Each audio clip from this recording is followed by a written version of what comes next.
It's 55 to 83. Okay. Yeah. What's the worst thing gonna happen?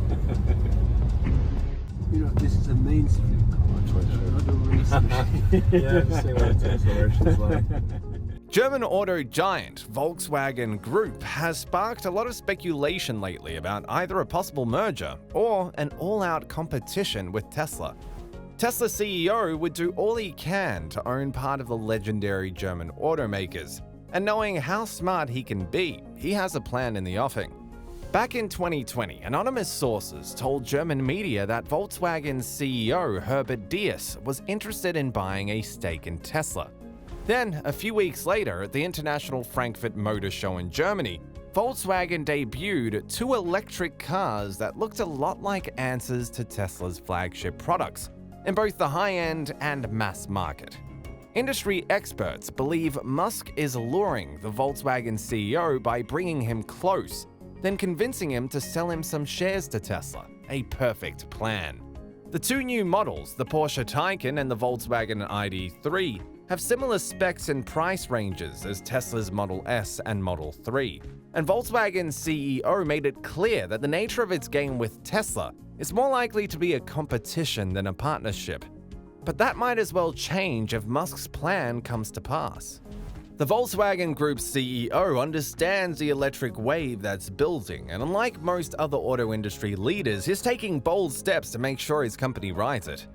DS made some waves of his own a few months ago when he called 120 top-level managers to company HQ for a crisis meeting and told them VW needs to transform its factories in order to catch up with Tesla. More recently, DS caused even more turbulence in the auto world when he took the bold step of inviting Tesla CEO Elon Musk to address 200 Volkswagen executives via a video call. This working relationship signifies a breakthrough in Musk's bid to be a part owner of VW. DS said he brought in Musk as a surprise guest to the managers' meeting in Alpbach, Austria, to emphasize that VW needs to move faster to make the transition to e-mobility, which he called the biggest transformation in VW's history. The CEO wants VW to have faster decisions, less bureaucracy, and more responsibility. DS himself said that Tesla had handled the current global chip shortage better than legacy automakers because its software team was able to rewrite Tesla's software in only 2 to 3 weeks in order to enable a switch to another more readily available type of microchip. It was reported that Musk praised VW in his speech and called it Tesla's greatest challenger. When DS asked why Tesla is so much nimbler than its rivals, Musk responded, "It's the management style. I'm primarily an engineer, and besides the car, I'm fascinated by supply chains, logistics, and production processes." Of course, Tesla's overriding Silicon Valley ethos and many other brilliant team members have a lot to do with the company's innovative excellence. DS said on Twitter that VW would continue its dialogue with Tesla. "We will visit you soon in Grünheide." DS's decision to invite Musk drew a few flames on Twitter from croakers who dislike Elon Musk or believe that the move showed weakness that will damage VW's brand. However, the vast majority of reactions to the unprecedented reach-out appear to be positive. While Volkswagen is catching up to Tesla in the global electric vehicle market, the German automaker remains behind Elon Musk's company in some critical areas, including software, although VW holds an advantage when it comes to scaling. Musk is a shrewd businessman, and getting an opportunity to be part of VW is something he is eagerly awaiting. The Tesla CEO even said that his company's supercharger network would be available for drivers of electric cars from other manufacturers towards the end of 2021.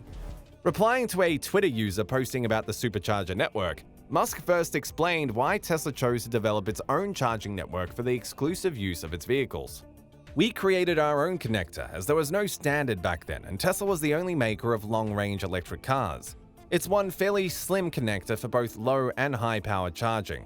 The Tesla boss then revealed, "That said, we're making our supercharger network open to other EVs later this year." When asked if opening the supercharger network to other EVs will be in all countries or not, Musk replied, "Over time, all countries."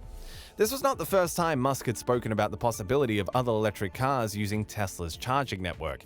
He revealed in December 2020, also by way of a reply to a question on Twitter. "They are available for others to use, although it's kinda sick low-key.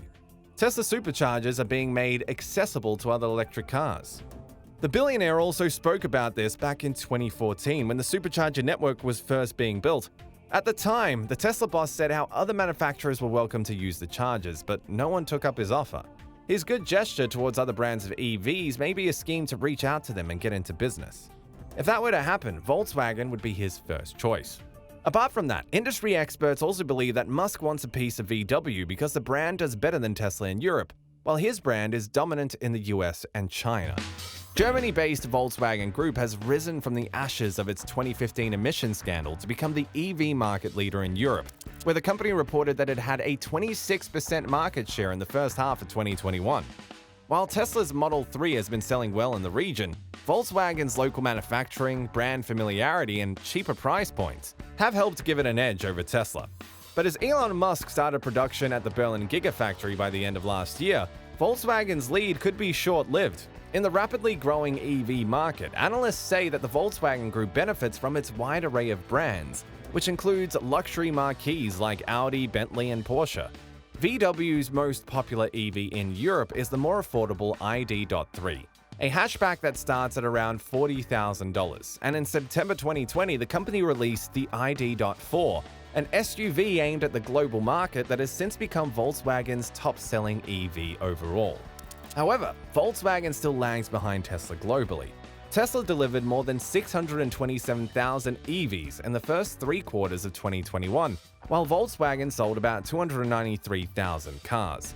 But Volkswagen, along with other traditional automakers and EV startups, plans to release an abundance of new all-electric models in the next decade. That dream will be more achievable with Musk on board. If VW sometime in the future gives in to Musk's pitches, it will join the already vibrant list of companies owned by the controversial billionaire. Such a holding company could be simply known as X, longtime Tesla shareholder Dave Lee suggested in a nod to Musk's ownership of X.com from his PayPal days. Musk notoriously entertains changes big and small to his companies and Twitter's public square.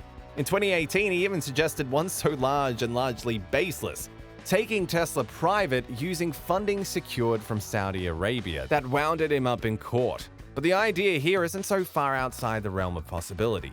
Only 5 years ago, Google surprise announced a similar shakeup, creating the Alphabet holding company and splitting some of its bigger and bolder projects out into their own ventures, alongside the search giant but still under the new umbrella. The same recently happened to social media platforms Facebook, Instagram, and WhatsApp, who now are all under Meta. The most straightforward way for Musk to create X could be to roughly follow that Alphabet model. The big difference is that SpaceX, Neuralink, and the Boring Company are all separate entities outside of Tesla, the only publicly traded business of the bunch. So imagine if he acquires VW, his resume would be the best, no doubt. All in all, the deal between Tesla and VW is yet to materialize, maybe not anytime soon, but as we all know, whatever Musk puts his heart and mind to, he achieves, so don't be surprised if he pulls this big card off the deck. He is a business genius. In the upcoming videos, we will be following closely and with vigor how this German-American business relationship develops. Be sure to subscribe to our channel so that you don't get to miss any of that.